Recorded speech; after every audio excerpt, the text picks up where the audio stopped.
This is a Main Hustle Media podcast.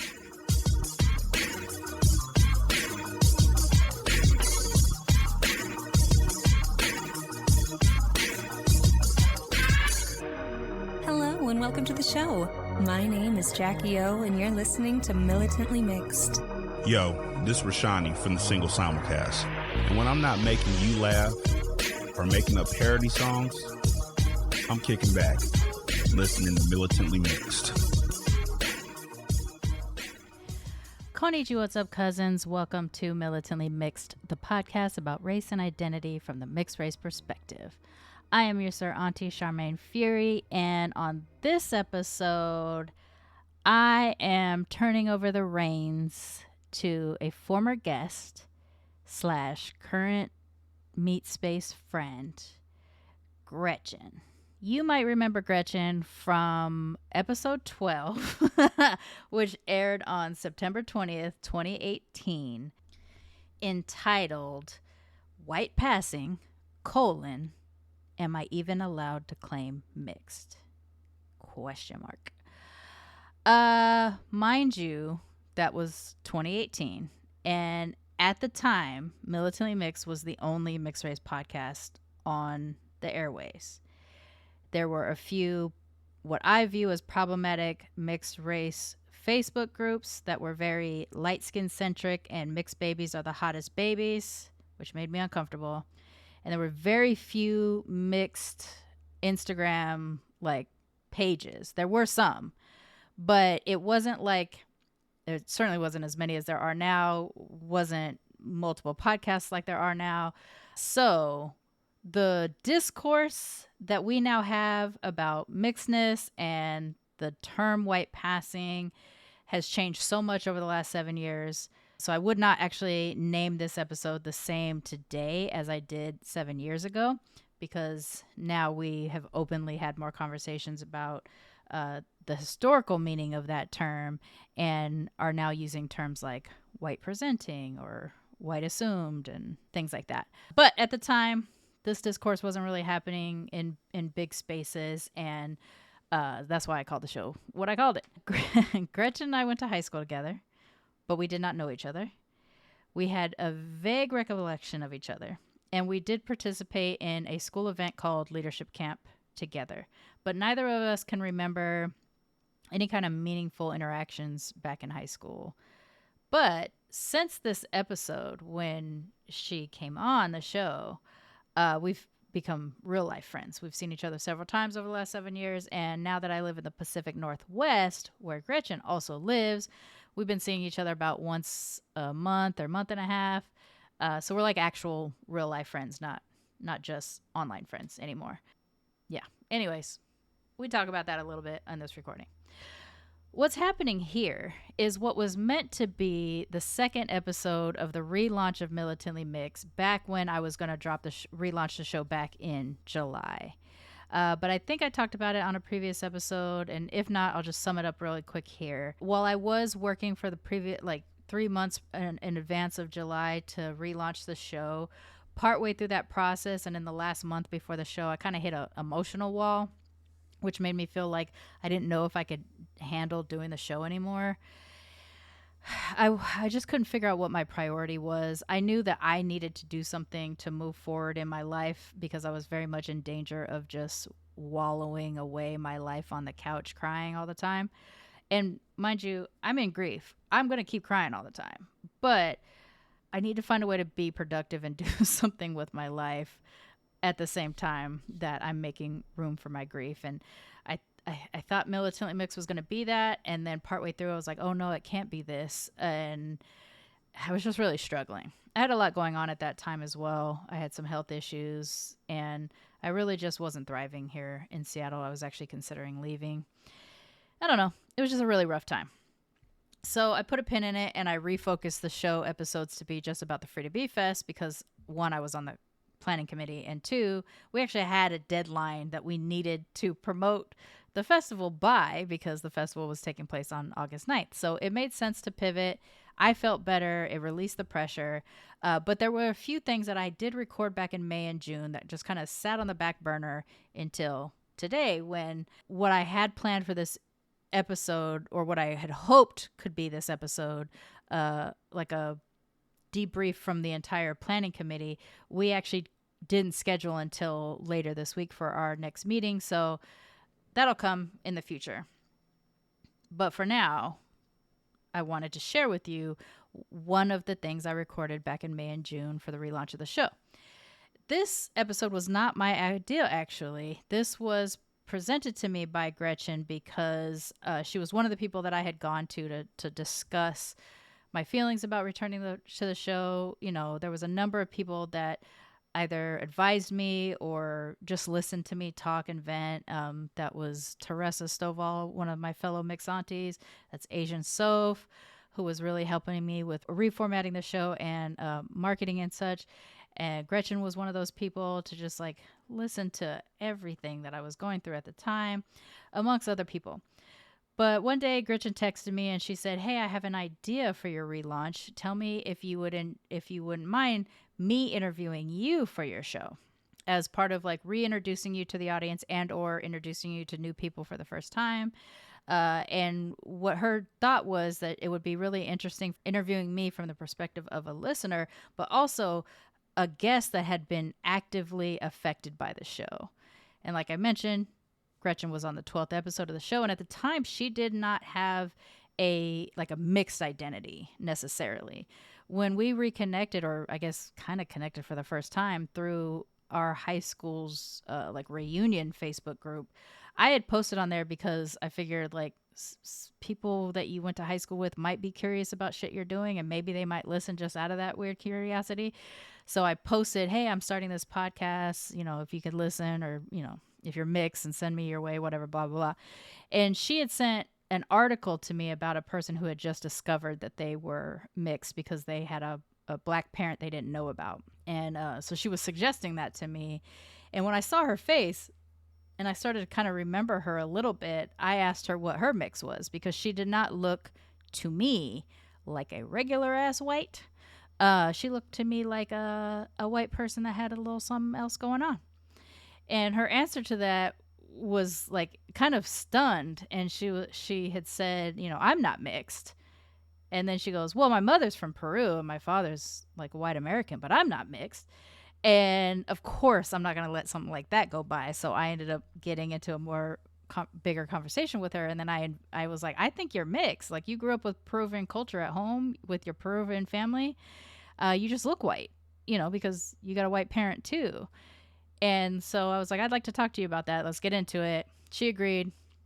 And actually, we talked a number of times before we actually recorded. So by that point, I kind of had an understanding of why she didn't really identify as a mixed person.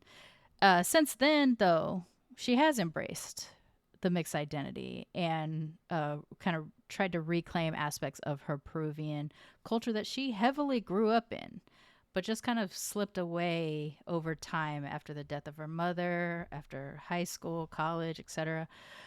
You know, life being what it is, things just change for you sometimes. But with Militantly Mixed, I think she's kind of reclaimed that. And through our friendship, it is one of the topics, not the only topic, but is one of the topics that we talk about on a regular basis. So yeah, she presented me with the idea. At first, I don't remember if I agreed to it or said I would think about it. But a few weeks later, I reached out to her and I was like, "Okay, let's do this." And then we ended up recording. Now, I will say here, because I was very frustrated by this, I had really bad internet that day. We kept starting and stopping, and I kept getting kicked out while she kept staying in, even though I was hosting the stream thing. So there's a lot of footage I can't use. And there's also footage that I failed to actually download that day. And I think that's because I was so flustered with how many times I got kicked out. So what I'm about to share with you is sadly only about 28 minutes of a on and off of nearly 5-hour conversation. Today, when I realized how little footage I had, I was actually really infuriated. It's taken me a long time today to calm down enough to just record the intro because I was so mad about all that lost footage. But what I'm about to share with you is still decent conversation with a couple of questions that Gretchen had for me as the takeover host of Militantly Mixed for today. So I'm going to share that with you shortly. But I have two things I want to bring up right before we get into today's episode. The first thing is last week I mentioned having a SpeakPipe page. SpeakPipe page. Sorry if I'm hitting those P's hard. I didn't put my pop filter up and I'm talking very near my microphone, but I wanted to make sure you heard what I said. So if you go to speakpipe.com/militantlymix, you can actually leave a voicemail for the show and I will potentially play some of those messages that come through. This is actually something I've wanted to do for the show for ages, and I've had a few attempts at it, and it just hasn't consistently brought people to the yard. But I did post about it last week. I talked about it on last week's episode, and there were some voicemails. I'm going to share with you one of those voicemails that I received, and it is from another familiar of the show, Ivy, who was I don't know if they were a guest in 2020 or if that came later. But they used to participate in the social distancing hangouts that I was doing during the COVID quarantine. And that's when we met. I know that they were on a mixed episode of the show, but they were also on a queer identity episode of one of my other shows, By Furious.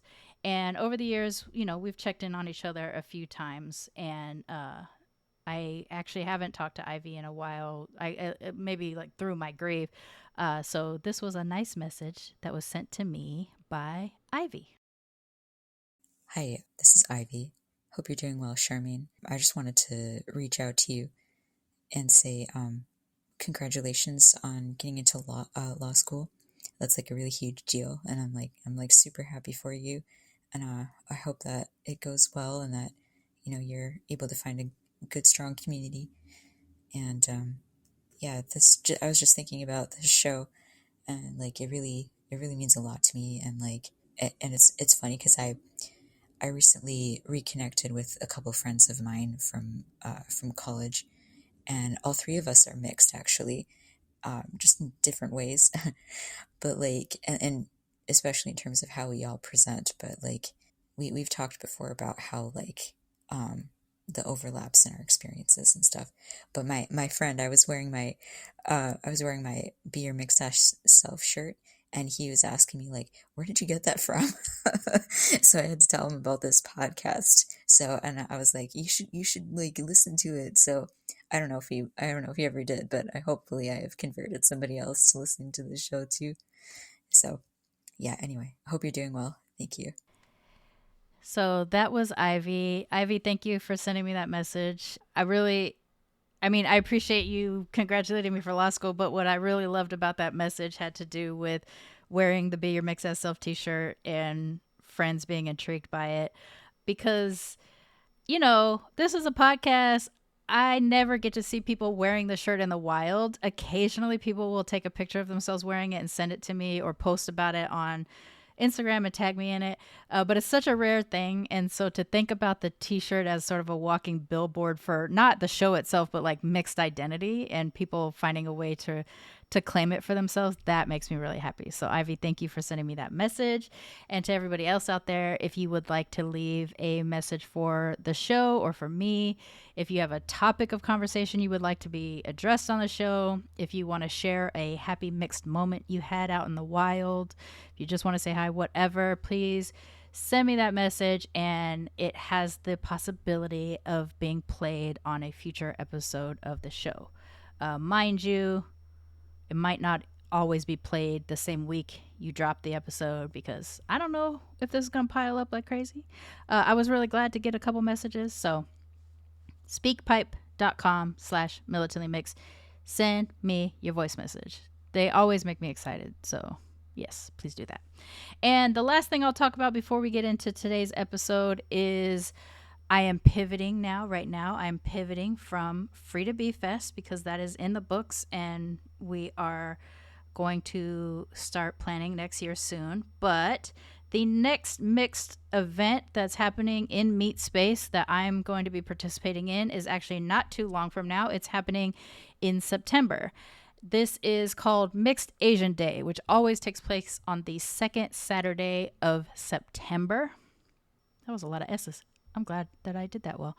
Second Saturday of September, which this year is September 13th.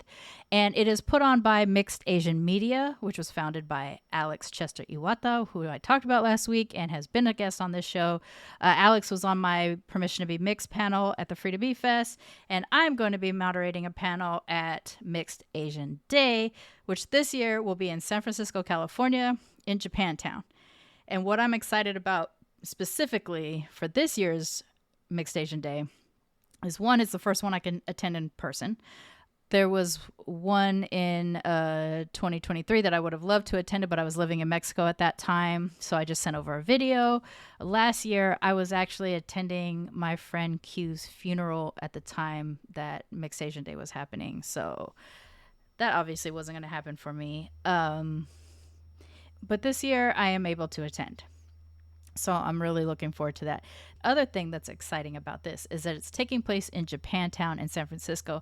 And that specific Japantown is my Japantown. This is the place where, outside of my grandmother's house, my bachan's house, this is where my Japaneseness was formed, because this is where my family would go to be in Japanese community.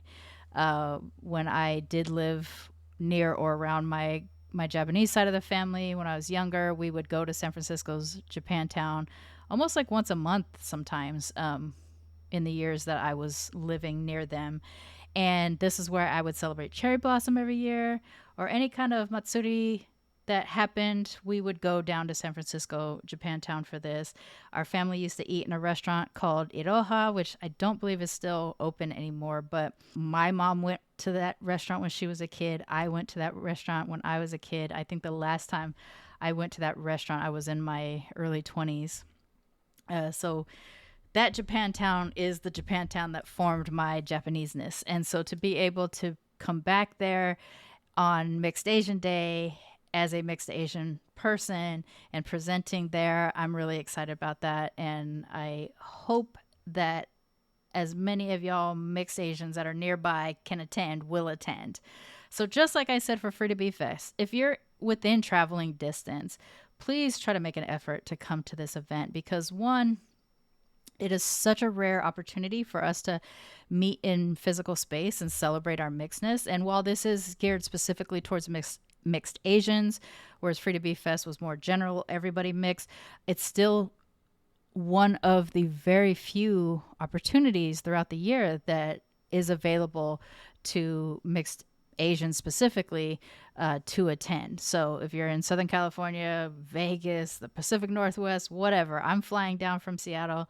I know some folks that are flying up from Southern California. Please make your way there, because it'll be yet just another opportunity for us to participate in community with our mixedness.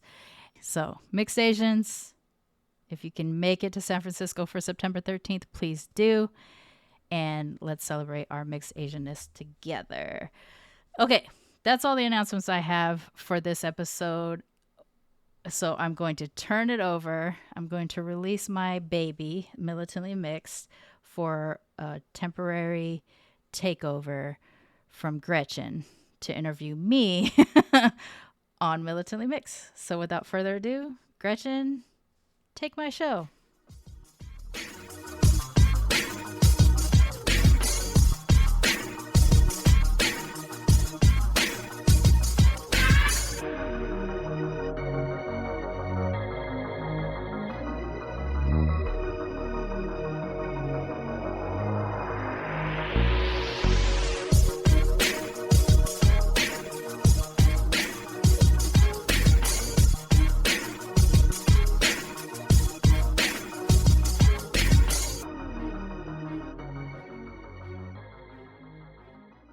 I don't remember how I recorded before. Welcome to Militantly Mixed. Welcome to Militantly Mixed. And it's being taken over right now by someone you should all be familiar with before if you've listened to the show for any length of time. Because I think at this point you've been on a couple times. And then I've reran your first episode a few times because it's such a significant conversation. But do you want to tell everybody, since you're taking over, do you want to Yeah. tell everybody what we're doing Yeah. here? I approached Charmaine, I guess it's been a month or so ago, saying if you're relaunching, let's have let's reintroduce you to the world, and let's have Charmaine be on the receiving end of all the questions. So, introducing myself, I was on episode 12 Episode early 12. on. Charmaine and I recognized each other from high school, but didn't know each other from high Isn't school. We it knew weird? the Because, same like, you people. almost don't want to say it. Like, it's kind of like, I I say my didn't high know school you. friend did the same high school. Yeah. We weren't friends in high school. We weren't enemies. We just didn't know each other. Yeah, we just didn't know Um, each other. Went to a high school leadership camp once, and I remember you from that. Anyway, Charmaine posted on a Facebook, high school Facebook thing that she was starting a podcast back in 2018. I responded saying I found it a cool article about a woman who didn't know that she had a black parent. And I just sent it to Charmaine. Look at that. That's cool. And Charmaine was like, "What's your mix?" And I'm like, "I'm not mixed." Well, my mom's from Peru, but I'm not mixed. And we had this whole, and it was really fun. And I don't know if you know about this about me, but I had a lot of life transitioning at that time. I was kind of having some faith transitions. I do Eventually remember. had some marital transitions, Transitions. plural. And but I think when I was kind of reevaluating my understanding of life and faith and God and all of that, I was open up to just understanding life in the world in general. Mm, And it was a perfect time for me to understand my place in the world and what I wanted to do with my life and all those big questions. And here's yeah. Charmaine telling me that I need to embrace my Peruvian side and not just hide in the whiteness of it all, if that Yeah. makes sense. Yeah. And I think I always hesitated telling people I was Peruvian because they would kind of challenge it, especially people who are not familiar with Latin America and don't Hmm. understand that all of North and South America were colonized. Yeah. And they would tell me to my face, "You're not Hispanic. Yeah. You don't look Hispanic." And I'm like, "You don't even know what The funny Peruvians look thing like." is, to So, me, I think the reason why I asked you what your mixed story was is because I wasn't coding you as a like regular ass white person. Like I know you're pale, I know you're a redhead, I know the whole thing when I saw you, but I'm really suspicious that the reason why I asked is because I was seeing something else. And because I'm a mixed person, I play like what are you bingo in my head whenever I see a face, and I'm just like, I wonder if that person is da da da da da. And I've done it my whole life because this. mhm. So I don't know for sure because I don't have that in my memory, but I think I might have asked you because I thought you weren't just a quote regular ass white lady. And I actually remember that one time, it was obviously years ago, but there was something going on, one of the filters on Facebook or something, I don't forget what. Let's, take a picture of yourself and we'll tell you what your ethnicity is. And it didn't say Peru, but it said somewhere Latin America. And I was so excited. Like early AI identifiers. I remember what you're talking about because I used to get Colombian all the time. Yeah, And yeah. I was like, it's funny because in meat space, people think I'm Dominican or Filipino. Like those are my Yeah. options. But yeah, that early AI question thing was like, Mhm. take a picture, and I always got Colombian. Which, to be fair, there's a lot of Japanese in Colombia, but there's also a lot of Japanese in Peru too. So That's right. That's right. So, the yeah, purpose of today is to reintroduce Charmaine to the world, and I have a bunch of questions. okay. So we'll go through some of them. Yeah. So It's let's start weird at the being on top. this side on my own show, but okay, let's do it. I know. Let's do it. So you started Militantly Mixed 7 years ago. How has the podcast changed you? So we have talked about this sort of like offline and online before. That it it was so hard for me in the beginning to accept any kind of like role that put me in a position of, how do I say? I'm a person of service. Like that's I'm a people pleaser one, which I'm trying to work on in therapy, but I am a person of service. And when I created a show, part of it was selfish. I wanted I wanted mixed friends. I couldn't put all my mixed burdens just on Sean Bay's lap because he was like my mainstay mixed friend that I've had pretty much since I was 8 years old. And I grew up with two biracial parents. I grew up with biracial aunts and uncles and multiracial cousins. I was always around mixed people until I was an So adult. mixedness, a feeling of home for you? Yeah, like there's a comfort in, at least in general, like I think any kind of community minded person feels at home when they're in a community where there's something that's reflected. If I'm around black nerds specifically, I feel at home. If I'm around mixed people of any kind of variety of mix, I feel somewhat at home. If I'm around black people in general, I feel at home. As a mixed Japanese, I don't often feel at home amongst other Japanese people, but I do feel at home amongst Japanese things, places and stuff like that. It's a little bit different. Now that I'm getting to know more Japanese Americans, I'm starting to feel more at home. So I'm starting to understand the distinction of being Japanese and Japanese American. But that's taken the show actually. That's taken 7 years of doing this show. So in the beginning, I think what I wasn't prepared for is I thought I was just going to be chronicling mixedness. I was going to create this archive of mixed stories, and people were going to tell their stories, and other people were going to be like, "Oh, me too," and they were going to feel this sense of community. What I didn't plan for, expect, saw coming was to meet people like you, which your episode is episode 12, so this is like right in the beginning of saying like almost kind of like that I gave you permission to embrace your mixed identity. And I was Hmm. so uncomfortable with that in the beginning because I was like, that's not me. Like, that's not my job. I didn't do it. I'm not the mixed of all mixed people.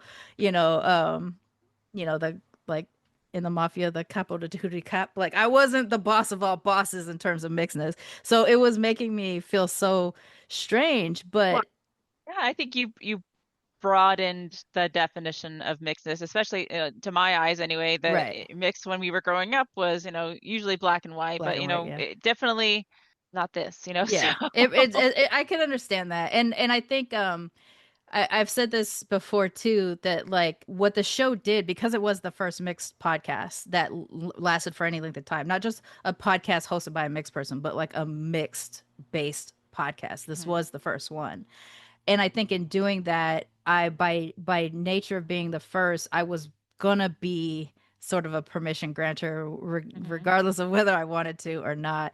And so what was important to me as I started to meet people that didn't feel confident necessarily declaring their mixedness out loud was just that like mix wasn't just that you're two different races at minimum. It has to be more because like for me, while I use the word mixed race word for the show, I don't identify as mixed race. I identify as mixed. I identify as multi-ethnic because I am more than one ethnicity, but I don't have a race. I don't have a race category. You don't look at me and I'm black, I'm white, I'm Asian. My race categories are too difficult. So you have to go with ethnicity with me to know what I am. But at the heart, I think of mixedness that people weren't embracing back then, that maybe it's more the case now, is that it's not just your ethnicity and mixes, it's your culture mixes.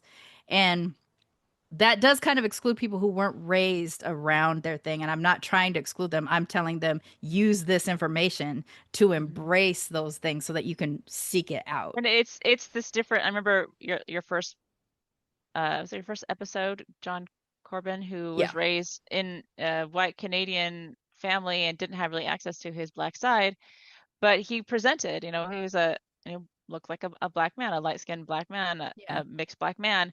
And so he was still in his white culture, Hmm. not it's a completely different experience than growing up white because he didn't have Yeah. access to be perceived Right. Right. monoracially. So he was forced into, this identity that you're not one of us, which is heartbreaking, right? Yeah. So it's interesting because you have the black experience or the mixed experience of, being definitely clocked as more than just one, and then you Yeah. have the mixed experience where like that friend on the show. You've told me her name, I forget, but she was on that Fox Oh, Soul Rach show with from you. the Fox Rach, Soul show, yeah, Mike and Donnie show. and she is mixed, Nigerian and Jamaican. Jamaican, Hmm. and so presents the world as a black woman, but very different cultural experiences on Hmm. both sides of her family. And I remember watching that show and thinking I really resonate with her experience because no one can see her mixedness, Right, but right. it's there and it's prevalent and it's inside her, and no one can see my mixedness, but it's my in different sides of my family. We're just vastly different Yeah. in how we move Yeah. through the world. And I think because we didn't have a platform to have conversations like that, people weren't aware that that could be a part of how you claimed your identity. Hmm. And I think in the beginning, when I'm going to say met, even though technically we had met before, when we met in 2018, in your case, it was, I would want to say like it was almost apologetic of like, yeah, like my half of my family is Peruvian, but because I don't look it, I can't just be out there waving the flag. And I think especially in the United States, but any Western culture that has multiracial people present, we have these monolithic ideas of what expectations we should have when someone says they're Peruvian, they should look, probably my coloring, they should have dark curly hair, they should signal that they are Latino, Latina, Hispanic, however Hmm. people just the thing or whatever. And that's not Yeah, correct jet because black hair and yeah, melanated. yeah, but like there's white people in Latin America, there's black people in Latin America, there's brown people in Latin America. Latin America was colonized too. They had their indigenous population, they had their Spanish conquerors, they had African enslaved people. So all of And they these had immigrants from all over the world, and immigrants from all over the world. Japanese. I have German ancestry from my Peruvian side. Yeah. So with that, with expanding the idea of what that means to be Latin American, I guess in your case, would give you more of a room to be like, yeah, I'm white skinned, but I have all this culture I'm not going to allow you to ignore just because you don't see it. And I think that was what Militantly Mixed, like that was kind of my mission in the beginning, but having the mission and believing I'm the person that someone is going to identify as the permission grantor was not what I planned for or expected or was even comfortable in. It took me ages to get to a point of understanding why I was sort of that touchstone for people. And so now I view it as, you know, what Militantly Mixed provided was representation matters for mixed people. And at the heart of what representation matters means to people is if you can't see it, you can't be it. And Militantly Mixed was the place you could talk about being mixed, even if your presentation didn't match somebody else's expectation. And so now, understanding that and putting me in that and doing therapy and having people yell at me to say, like, it's okay to understand that you played a role in this, I can now accept, like, it's not saying I, Charmaine, am grantor of permission for all of mixed identity. It's saying I, Charmaine, created a platform that allowed a safe space for people That to could us to come out. consider. Yeah. Yeah. Or just understand. I mean, I that was why I really hesitated at the beginning when you asked me what my mixedness was, and I was like, I'm not mixed. You're like, do you see the red hair and the white skin? White versus, um, but my grandmother, she had melanin, And you and look like your grandmother. a little I know bit. you didn't see that, but I just listened to our episode, so now I know. You sent me pictures of your grandmother, and I was Yeah, like, you actually yeah, look a lot like her. You just look like a pale redheaded version of her. yeah. And yeah, and that's what I think I saw. It's not like I'm rolling with a whole clique of Peruvians where I was like, I identify Peruvian, but what I saw was not Mm, regular ass white. So that's why I yeah. asked you. Well, and it's hard to say what Peruvians look like because Sure. again, all the colonization, it's like saying what does an American look like? Right.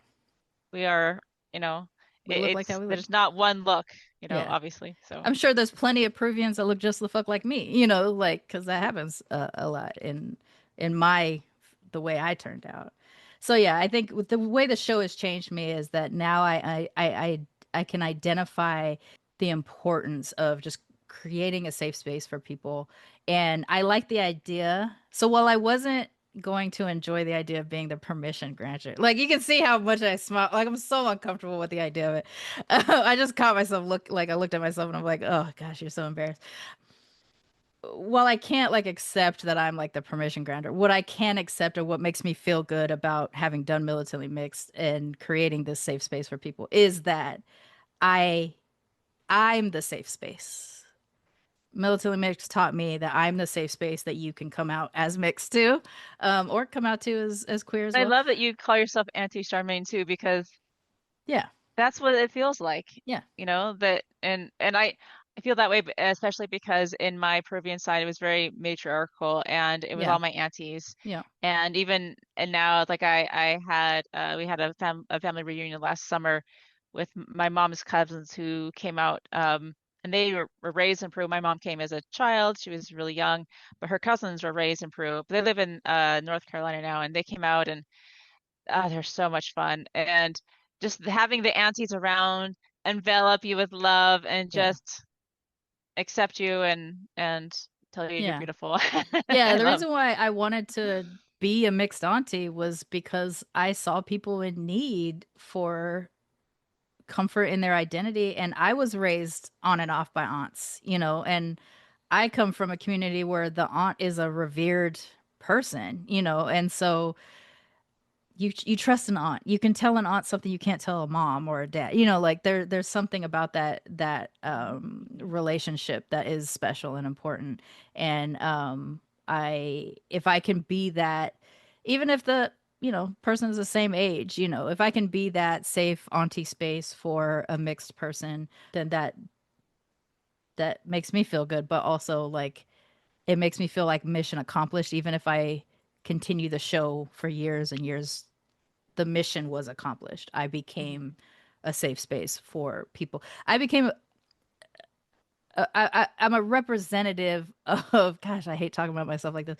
I'm a representative of safe space for. So if it's not me anymore, now we talk about mixed stuff more often. Now there's Instagram pages for all kinds of mixed people. There's people that are TikTok famous because they talk about mixed people. And I am a part of that story. I might not be the reason why it all exists, but I am a part of that story. And I think that was hard to accept, but I'm glad for it. It's important. I'm glad the show happened and that I did Also, it. you've created a really safe community because you've been very open and vulnerable, Mm, and in a way that I was actually surprised, because when we first started talking and I was on your show, you're gung ho, but as things life gets hard and you're recognizing there's a lot of emotional toll putting this all together and paying for it all, yeah. because you're not making Yeah. lots of money here. I'm not making any money. It's very expensive. So you'd have to take mental health breaks and things like Mm, that. And I just was always impressed that you were open about all of that and didn't try to hide anything. And obviously, since losing your husband, have been open about the grieving process and yeah. having that become a huge part of your identity now as well.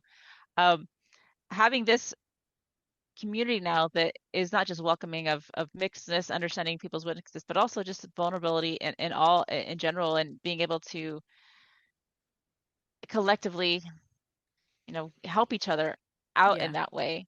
Um, so do you have thoughts about what it was like to be, that kind of vulnerable to a wider audience? Was that Yes. challenging for you? Yes, it's challenging. It fucking sucks is what it does.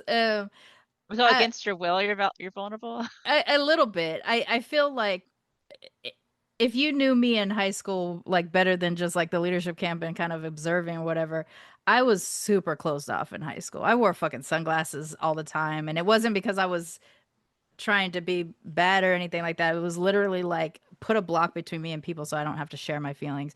And it's because I had left my father, and I was living with an aunt at this point. I was dealing with the trauma of abuse, and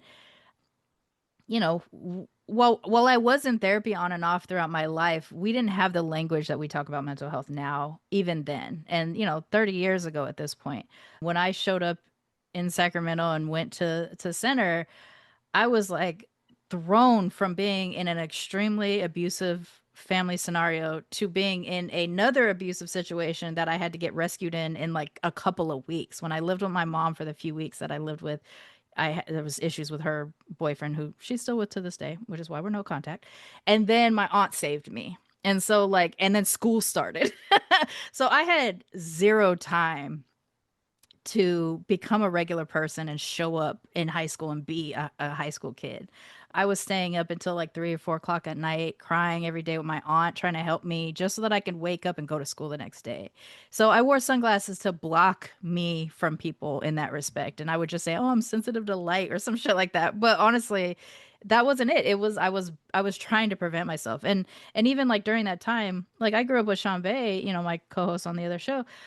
We didn't really talk that much in high school either because I didn't know how to be Charmaine I around mean, him. ultimately, when you're in high school, I don't think people have a lot of experience with real deep conversations, like Yeah. adult style. I mean, as you know, my mom passed away when I was in high school, Yeah. and my friends didn't know how to comfort me, didn't know Yeah. how to say anything, and whatever they'd say ended up being wrong. And some people said the most thoughtless things in thinking that they were being kind. Kind, yeah. Um, we just didn't have words to say Yeah. anything that was meaningful. And how do you share with somebody something so So deeply personal. Yeah. traumatic?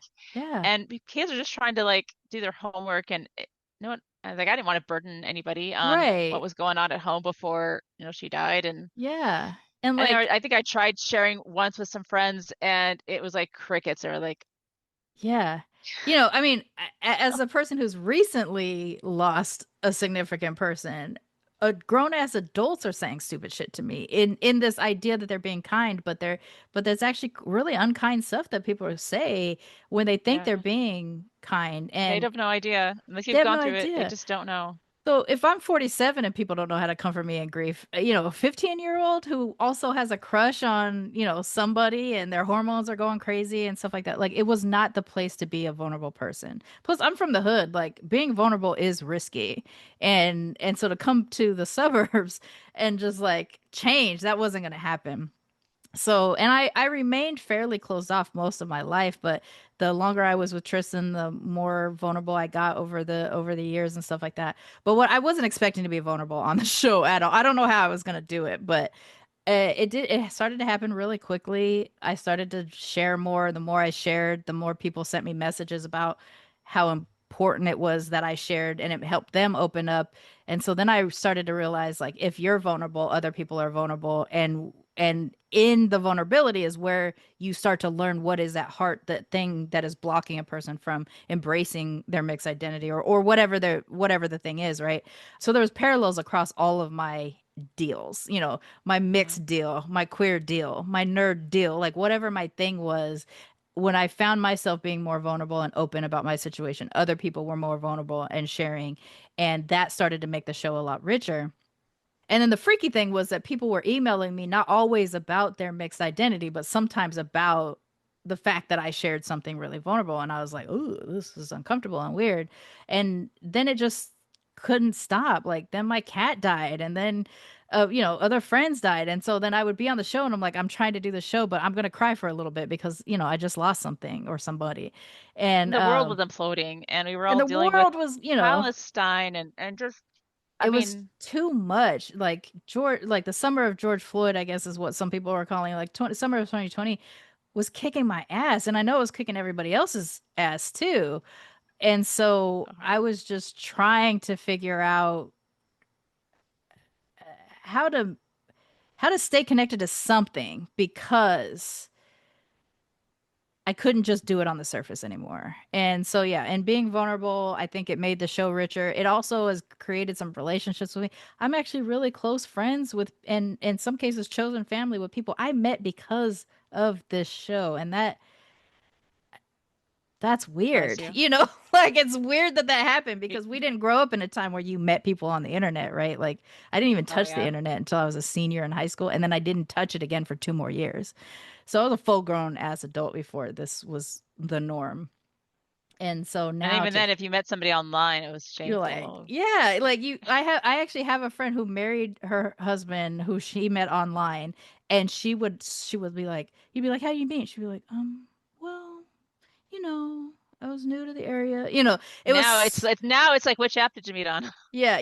And then if you're like, no, I met them in Meet Space, they're like, Oh, how? how'd you You do went that? outside? Like, how did you meet a human? That's so weird. So yeah, I think the vulnerability helped a lot. And